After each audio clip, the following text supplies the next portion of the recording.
तो हाँ भाई, सारा ने प्यार भरी राम राम। उम्मीद करूँ सारा ठीक होगा, मस्त होगा, एकदम बिंदास होगा।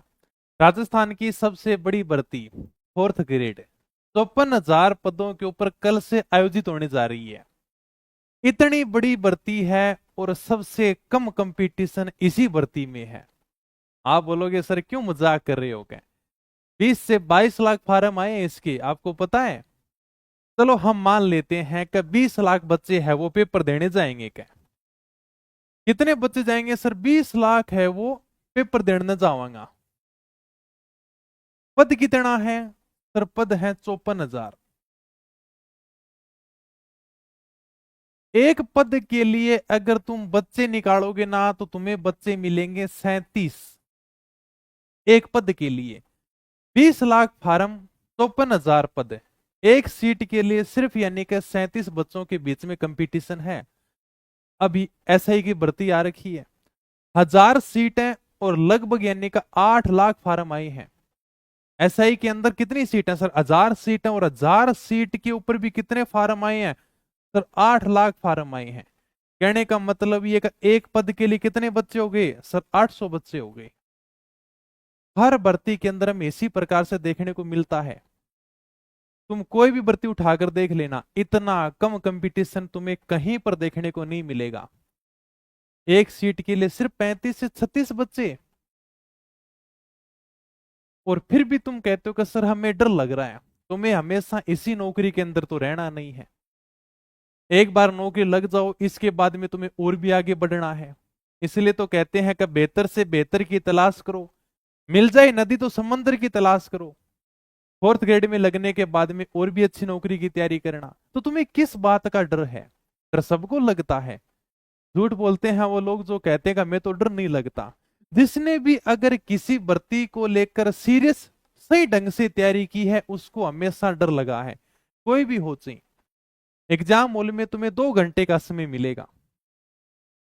2 घंटे का समय मिलेगा, 120 सवालों को तुम्हें हल करना है 2 घंटे के अंदर। टाइम मैनेजमेंट तुम्हें बहुत बढ़िया तरीके से कवर करना है। पहले उन सवालों को हल करना जो तुम्हें आ रहे होंगे। अभी बच्चे राजस्थान पुलिस का पेपर देकर आए थे और कह रहे थे कि सर आसान आसान सवाल हमसे छूट गए क्या? तो बाहर निकलकर तुम्हारे ये धोखा नहीं होना चाहिए कि सर ये तो बड़ा आसान सा सवाल था, इसको मैं नहीं करके आया। पेपर कैसा आएगा? पेपर तुम्हारा बहुत ही सरल आएगा। ऐसे सवाल होंगे जिनको तुम आराम से कर लोगे, तो बिल्कुल भी घबराने की जरूरत नहीं है। ये जो 2 घंटे का समय है यही सबसे महत्वपूर्ण है। इन 2 घंटों में आप 120 सवालों को किस प्रकार से हल करोगे, सारा का सारा खेल यही है। पेपर का लेवल तो तुम्हारे फोर्थ ग्रेड के रहने वाला है। राजस्थान पुलिस से भी तुम्हारा आसान पेपर होगा। इसलिए तुम्हें सवालों को बढ़िया तरीके से पढ़ना है, ऑप्शन को देखना है और ओएमआर सीट में सही ढंग से गोला भर के आना है। ओएमआर सीट भी ध्यान से भरना। ये नहीं है कि 81 का 82 में भर रहे हो और 84 का 85 में भर रहे हो। घबराना बिल्कुल नहीं है। जैसे तुम पेपर को देखोगे हो सकता है 1-2 मिनट घबराहट हो, लेकिन फिर आराम से बढ़िया पेपर को देख के सवालों को सही ढंग से हल करना। और नेगेटिव मार्किंग तुम्हारी कितनी है सर? नेगेटिव मार्किंग है 1/3। भाई साहब 1/3 नेगेटिव मार्किंग है। राजस्थान पुलिस में 1/4 है, इसमें 1/3 नेगेटिव मार्किंग है। तो आपको ज्यादा रिस्क लेने की बिल्कुल भी जरूरत नहीं है। 1/3 अपने एसआई में होती है, आरएस में होती है, आरपीएससी के जो एग्जाम होते हैं उनमें 1/3 नेगेटिव मार्किंग होती है। 1/3 का मतलब है अगर 4 ऑप्शन में किन्हीं 2 ऑप्शन को आप डिलीट कर देते हो तो ये आप रिस्क लीजिए, बाकी इस नेगेटिव मार्किंग से बचिए। तुम्हारे सामने 4 ऑप्शन होंगे और तुम्हें लगता है कि सर ये तो कन्फर्म नहीं होंगे, इन दो में से कोई हो सकता है, तो आप रिस्क ले सकते हो। बाकी रिस्क लेने की कहीं भी जरूरत नहीं है 1/3 नेगेटिव मार्किंग में। ओमर सीट में हालांकि आपको 5 ऑप्शन मिलेंगे। अगर आप किसी भी सवाल को नहीं करना चाहते हो, नेगेटिव मार्किंग से बचना चाहते हो, तो 5वें ऑप्शन के ऊपर क्लिक करना है, अनुत्तरित प्रश्न वाले के ऊपर। कई बच्चे तो इसके बारे में भी नहीं जानते। कुछ ऐसे भी होंगे जो अदर स्टेट से एग्जाम देने के लिए आएंगे। तो 5वें ऑप्शन को भर के आना है, नहीं तो आप अयोग्य घोषित कर दिए जाओगे। अगर किसी भी ऑप्शन को आप क्लिक नहीं करते हो, अगर आप सवाल को छोड़ना चाहते हो तो आप 5 ऑप्शन के ऊपर क्लिक करिए। अगर आपको कोई सवाल कठिन लग रहा है तो उसे तुरंत छोड़ दीजिए और आगे बढ़ जाइए।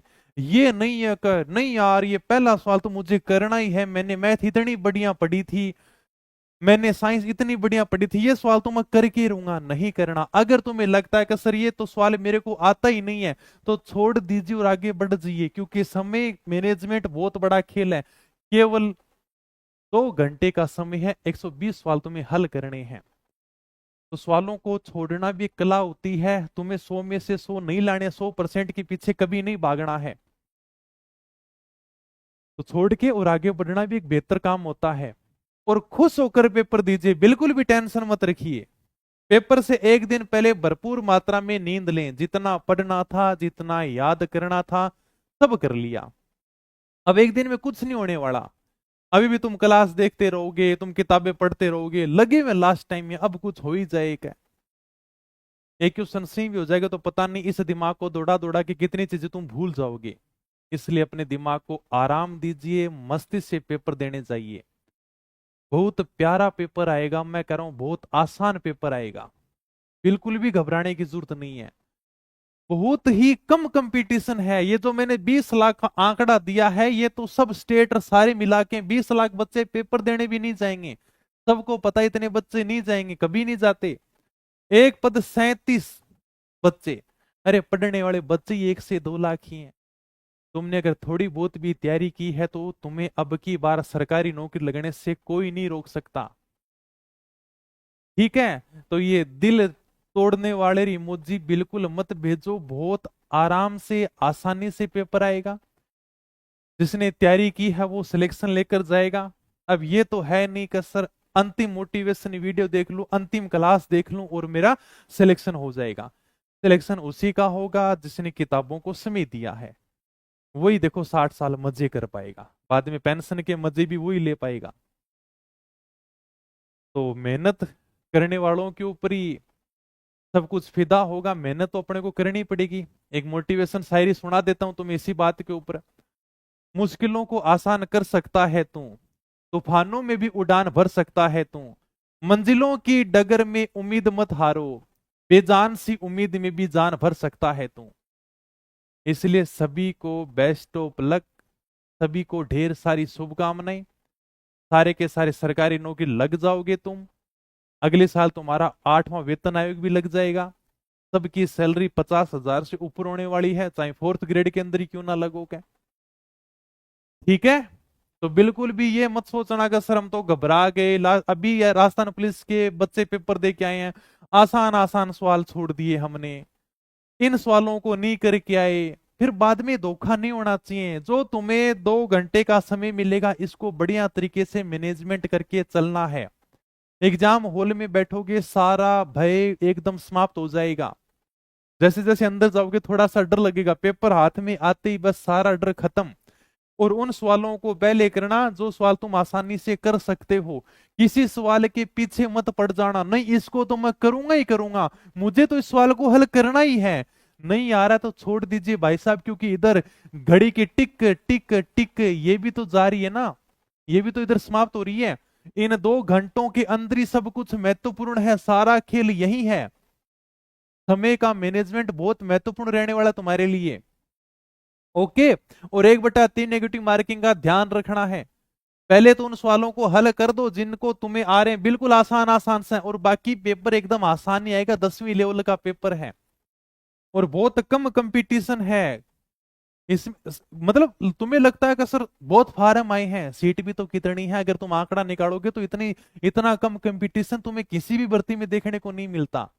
और इतने बच्चे नहीं है पढ़ने वाले। तुम सबको पता है कि 20 लाख बच्चे नहीं है पढ़ने वाले, 1,00,000-2,00,000 ही बच्चे हैं पढ़ने वाले। इन्होंने सही ढंग से तैयारी की होगी 4th ग्रेड की। ओके। बहुत आसान पेपर आएगा। अगर तुम्हें यकीन नहीं होगा तो मैं ब्रह्मास्त्र के बाद में मिला भी दूंगा, सारे क्वेश्चन लेके आऊंगा, लेकिन मैं पेपर के बाद में लेके आऊंगा, क्योंकि पहले ही अपने नोटिफिकेशन आ चुका है। पेपर के समय में कोई भी क्वेश्चन का एनालाइज नहीं करेगा, तो पेपर होने के बाद में हम जरूर एनालिसिस करेंगे।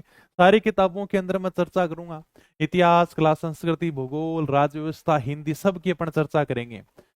एकदम आराम से मस्ती से पेपर देकर आइए, बिल्कुल मस्त होके जाइए, भरपूर मात्रा में नींद लीजिए। 2 घंटे का समय है, जितना तुमने पढ़ा है ना, बस वही तुम्हारे लिए सबसे अच्छा मोटिवेशन है। इतना ही खेल था, इतना ही हम बता सकते थे। आसान सवालों को पहले कर दीजिए, कहीं ये धोखा ना हो कि सर मैं आसान सवालों को छोड़ के आ गया। क्या ये बिल्कुल भी नहीं होना चाहिए। नेगेटिव मार्किंग से तुम्हें बच के जाना है। जो सवाल नहीं आ रहा है उसको छोड़ने में बेहतर होगा तुम्हारे लिए। ओके, अब बताओ किसी का कोई सवाल हो तो आशीर्वाद दो। माँ सरस्वती का आशीर्वाद लेके जाओ, माता पिता का आशीर्वाद लेके जाओ, सबसे बड़े वही हैं जिन्होंने तुम्हें पाल पोस के इतना बड़ा किया है, उनका आशीर्वाद लेके जाओ। सरकारी नौकरी तुम उन्हीं के लिए लग रहे हो। मैं तो तुम्हारी तरह एकदम कोई छोटा भाई, ठीक है, या किसी का बड़ा भाई हूं बस। कितने सवाल करने हैं इसके लिए हम नहीं कह सकते कि मैं कह दूंगा तुम्हें 80 सवाल करने हैं, 90 सवाल करने हैं। तुम जितना अच्छा स्कोर कर सकते हो उतना स्कोर करिए। क्या ठीक है, कम से कम ये तो हो भी कहां 70-80 से ऊपर तो करके आए। क्या इतना तो अच्छा टारगेट लेके चलना। फिर ये भी मत करना सर आ ही नहीं रहे, पेपर थोड़ा सा अलग ही टाइप का आ गया यार, तुम लगे हुए हो ना, सर ने तो कहा था कि 80 सवाल तो करनी है। क्या फिर नेगेटिव मार्किंग की तरफ से ले जाओ। क्या 1/3 में ज्यादा रिस्क होता है कि हमारा गलत हो जाएगा। फिर भी अगर तुम्हें लगता है कि हाँ सर मैंने 2 ऑप्शन डिलीट कर दिए, तो तुम रिस्क ले सकते हो 120 सवालों के अंदर। फिर भी अच्छा स्कोर करना। अगर तुम्हारा 70-80 से ऊपर स्कोर हो रहा है तो तुम्हारा बहुत अच्छा स्कोर होगा। बाकी कंपटीशन बहुत कम मिलेगा, बिल्कुल भी टेंशन मत लो। अब की बार तुम आराम से नौकरी लग जाओगे। और मैं तो ये कहता हूं कि जितने भी इस क्लास को देख रहे ना, सब यानी कि सरकारी नौकरी लगे। ठीक है, नहीं जाएंगे इतने बच्चे, नहीं जाएंगे पेपर देने के लिए। ओके, 60% ये सब पेपर देखने के बाद में पता चलेगा कि कितने बच्चे पास होंगे, कितने परसेंट पे पास होंगे। अभी हम कुछ नहीं बता सकते, तो ज्यादा हम वीडियो को लंबा नहीं खींच सकते। कट ऑफ के ऊपर मैंने पहले भी वीडियो का एनालाइज कर रखा है। फिर भी थोड़ा सा सोच लेना, घबराहट हो रही है, सबकी होती है, नॉर्मल सी बात है। घबराहट के लिए बता रहा हूं, घबराहट होना एक नॉर्मल सी प्रक्रिया है, हर इंसान की होती है। जब तक तुम पेपर देकर नहीं आ जाओगे तब तक तुम्हारी घबराहट इसी प्रकार से चलती रहेगी। हाँ, डर सबके लगता है, तो आराम से, बेस्ट ऑफ लक, सभी को शुभकामनाएं। भरपूर मात्रा में नींद लीजिए, क्योंकि पेपर से पहले योद्धा को आराम करना भी जरूरी होता है। हुसैन बोल्ट से एक बार पूछा गया था कि तुम इतना तेज कैसे दौड़ लेते हो, तो उसने कहा था कि जब भी यानी कि मेरी अगले दिन दौड़ होती है उससे पहले मैं भरपूर मात्रा में नींद लेता हूं। तो इस दिमाग को आराम दीजिए, शरीर को आराम दीजिए। एक दिन तो पहले किताबों को छोड़ ही दीजिए, यूट्यूब पे क्लासें छोड़ दीजिए। एक दिन तो बिल्कुल तुम रेस्ट करोगे, बढ़िया मोटिवेशन बातें सुनो, बढ़िया म्यूजिक व्यूजिक सुनो। और देखो तैयारी जो तुमने किया ना वो ही काम आने वाली है, वो ही तुम्हारी तैयारी काम आएगी। बाकी तुम एक दिन में कुछ नहीं कर सकते, ज्यादा हुआ करोगे तो जो चीजें याद की ना वो भी भूल जाओगे। क्या ओके, और ओमर सीट को बढ़िया तरीके से भरना है। अगर कोई साइन तुमसे नहीं हो रहे हैं, कोई चीज तुम्हारे नहीं समझ में आ रही है, तो एग्जाम हॉल में जो तुम्हारे एग्जामिनर उसको पूछ लेना कि सर कौन सा क्या भरना है, गोला किधर भरना है, तुम आराम से पूछ लेना, तुम्हें खा नहीं जाएगा वो, इसीलिए उनकी ड्यूटी लगाई जाती है।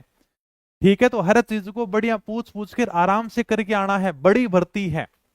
और माँ सरस्वती सबके ऊपर आशीर्वाद बना के रखे, सारे तुम कामयाब हो।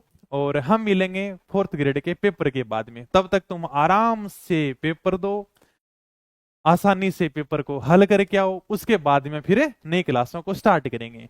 ठीक है, तो फिर मिलेंगे हम नई वीडियो में, तब तक धन्यवाद, थैंक यू, जय हिंद, जय भारत। और आप सभी को एक बार फिर से बहुत बहुत शुभकामनाएं।